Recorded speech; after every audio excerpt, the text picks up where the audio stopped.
내 가족 보험 100% 활용법. 강남 부자들이 보험으로 돈 버는 방법은 이것이다. 이 답은 정말 궁금하네요. 강남 부자들은 보험으로 어떻게 돈을 버는지 정답 공개합니다. 네. 강남 부자들이 보험으로 돈 버는 방법은 종신보험이다. 종신보험이다. 뭐지?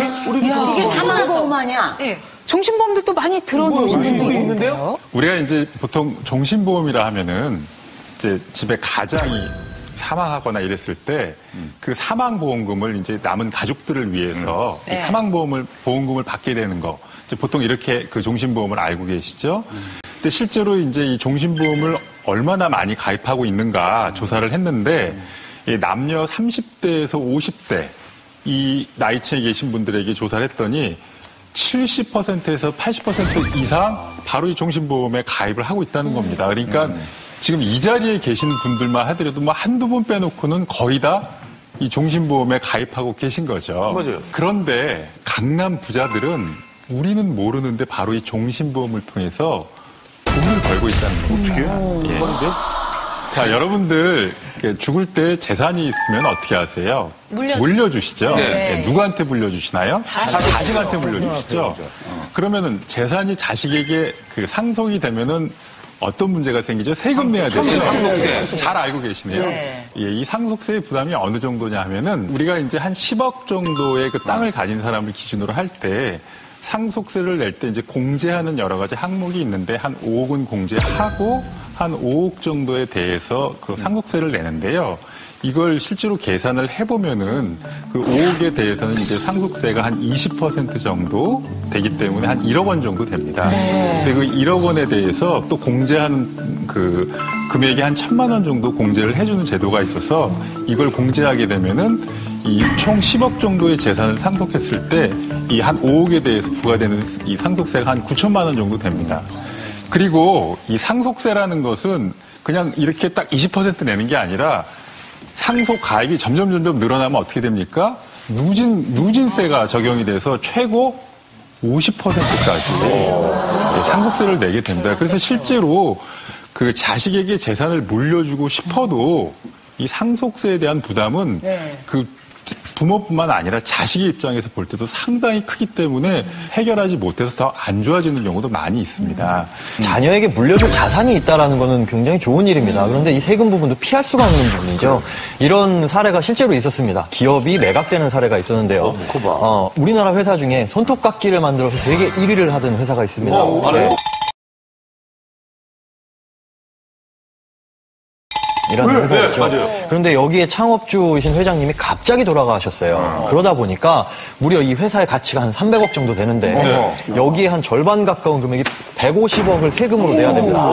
근데 문제는 이걸 내야 되는 시점이 6개월 이내에 세금을 내야 되거든요. 근데 6개월 이내에 갑자기 150억이라는 현금을 만들 수가 없으니 어쩔 수 없이 회사가 팔리게 된 상황. 이런 것도 있었고요. 최근에는 사실 더 큰 사례도 있는데 우리나라 이제 종자업체 1위입니다.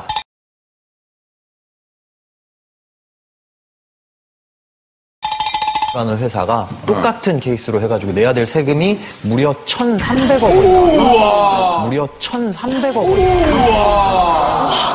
정말 중요한 회사인데, 그렇죠. 국가적으로 굉장히 중요한 회사인데 이게 이제 문제가 발생한 게 1,300억 원을 현금으로 갑자기 마련할 수가 없으니 매각된 사례가 있습니다. 세금 내려고. 굉장히 안타깝죠. 보험이 이런 상속세 이런 거를 좀 이렇게 안 내게 해주는 그런 방법이 된다는 얘기예요? 네, 그렇습니다. 이제 안 낸다는 개념보다는 이 상속세로부터 안전하게 하기 위해서 이 종신보험을 활용하면 된다는 얘기입니다. 제가 사례를 한 가지 말씀드리는 게 있는데 한 10년 전으로 거슬러 올라가겠습니다. 한 30억대 재산을 가지신 40대 이 박모 씨가 이 자기 재산을 이제 자식한테 물려주고 싶어 했어요. 근데 가능하면 좀 이제 상속세의 부담이 없도록 하고 싶어서 고민을 했었는데 주변의 지인으로부터 귀가 아주 솔깃하는 얘기를 듣게 됩니다. 그게 뭐냐 하면은 종신보험을 가입해서 그걸 활용하면 된다. 그런 얘기를 들었습니다. 그 다음에 이제 이 박모 씨는 한 10년 정도 지나서 이제 지병을 앓게 되었고 결국 사망을 하게 되었습니다.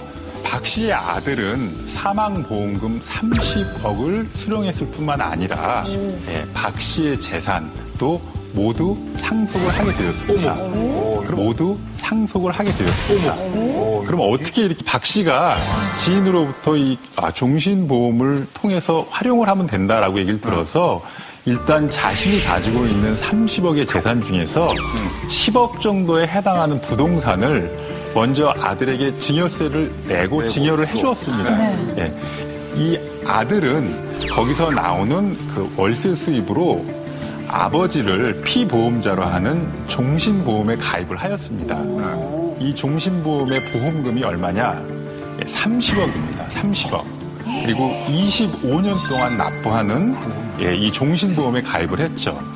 그래서 한 10년 정도가 지난 시점에 이 박 씨가 결국 병이 나서 사망을 했는데 그래서 이 아들이 30억의 사망보험금을 받게 되었고요. 예. 그리고 아버지의 나머지 재산인 20억에 대해서도 상속을 받게 됩니다. 물론 이 20억에 대해서는 당연히 상속세를 냈고요. 그런데 이 아들 입장에서는 30억이라는 사망보험금을 받게 되기 때문에 나머지 20억에 대한 재산의 상속세에 대해서도 부담을 많이 줄일 수가 있었던 것이죠. 어마어마하게 냅니다. 네. 이분 같은 경우에 40세 남성이 사망보험금 30억을 받기 위해서 보험을 가입하면 한 달에 내야 될 보험료가 월 450만 원. 이야. 네. 몇 년간? 450만 원씩 25년 동안 25년이요? 네, 엄청나게 많이 내죠. 그런데 이렇게 많은 보험료를 내다 보면 또 보험사에서 할인도 해줍니다. 한 5%를 깎아주거든요. 이분 같은 경우에는 지금 10년 정도 보험료를 내셨는데 아버님이 돌아가셨어요. 네. 10년 동안 낸 보험료는 5억 4천입니다. 네. 그런데 받으신 게 30억을 받으셨죠. 지금 큰 돈을 하긴 하지만은 나중에 받은 보험금이 훨씬 더 크기 때문에 사실 따지고 보자면 이분 같은 경우는 좀 이익을 본 그런 케이스가 되겠죠. 그러니까 지금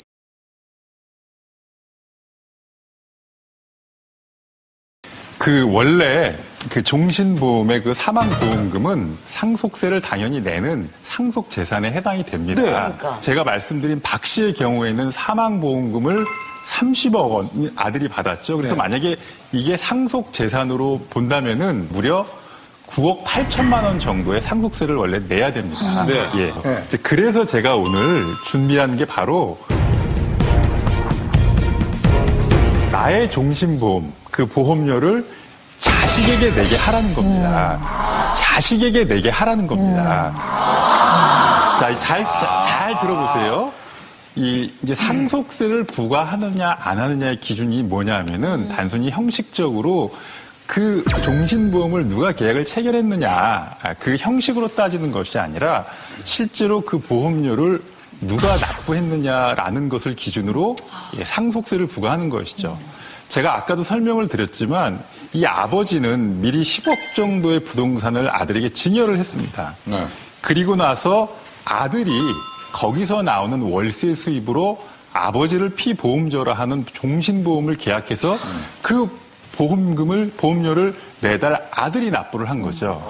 예, 이처럼 하게 되니까 나중에 이 사망 당시에 사망을 하게 되면서 나오는 이 사망보험금 30억은 이게 상속재산이 아니라 아들이 계속 보험료를 납부했기 때문에 바로 아들의 보험금이 되는 것입니다. 그렇기 때문에 비교적 이 종신보험을 잘 활용해서 이 상속세의 부담을 줄였던 것이죠. 네, 최태현 변호사님이 워낙 자세하게 설명을 해주셨는데요. 제가 조금 더 간단하게 설명을 해드리면 한마디로 보험료를 낸 사람이 보험금을 받으면은 내 돈을 내고 내가 받는 거기 때문에 세금이 없다고 생각하시면 되는 거예요. 그렇네. 근데 이게 지금 부자들이 돈을 크게 만드는 방법이지만 여기에 어떤 불법적인 요소가 있는 건 전혀 아니죠? 네, 전혀 네. 없습니다. 제가 이제까지 말씀드린 거는 불법적인 내용은 전혀 없고요. 우리 현재 그 법 제도권 안에서 활용할 수 있는 이 절세의 방법을 효율적으로 활용한 그와 같은 내용을 알려드린 겁니다. 아니, 그러니까 실제로 저렇게 부자들이 저 방법을 많이 지금 하고 있어요, 실제로도. 네, 제가 본 케이스만 하더라도 몇 가지 사례가 있는데요. 확실히 이 부자들의 마인드는 뭔가 좀 다르다라는 생각이 들더라고요. 네. 사망보험금 40억을 가입하시면서 한 3가지 정도를 확인을 하시더라고요. 뭘? 내가 만약에 이번에 한 달만 내고 다음 달에 사망을 하면 그래도 이거 40억 주냐? 그걸 물어보셨고 당연히 나오죠. 그리고 이 지금 쭉 내는 돈을 합쳐보니까 24억 정도를 내던데 24억을 한꺼번에 내야 되냐? 그것도 아니죠. 뭐 몇십 년에 걸쳐서 내는 거니까. 또 한 가지는 그렇다라고 한다면 내가 이걸 중간에 내다가 다 냈을 때 어느 정도 시간이 지나가서 이걸 깨게 되면 원금 이상은 받을 수 있는 시기가 오느냐를 물어보더라고요. 그 시기도 설명상에 있습니다. 그게 세 가지가 오케이가 되니까 이분 같은 경우에는 그래 그러면 24억으로 40억 사는 거네?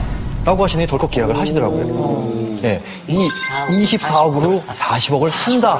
우리가 일반적으로 뭐 집을 한 채 가지고 계시다든가 혹은 땅을 좀 가지고 계실 때 분명히 그 가치가 있다면은 나중에 상속세를 부담하게 됩니다. 그렇기 때문에 결국은 이 종신보험이라는 것이 나중에 자신이 죽고 난 다음에 가족들이 받는 그 보험금이긴 하지만 상속에 대비해서 이것을 미리 자식들로 하여금 들게 하면은 나중에 상속세 폭탄으로부터 충분히 대비를 할 수 있다라는 점에서 종신보험을 활용하라고 제가 말씀을 드리는 겁니다.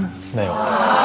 저희가 뭐 보험 테크라고 말을 해야 할 만큼 아주 유용한 방법을 알게 됐습니다. 보험 테크를 통해서 세테크도 할 수 있고 결국은 자식에게 물려줄 때 부담 없이 물려줄 수 있는 그런 방법들 이야기를 나눠봤습니다. 자, 최태형 변호사의 내가족 보험 100% 활용법이었습니다. 강남 부자들이 보험으로 돈 버는 방법 종신보험이었습니다.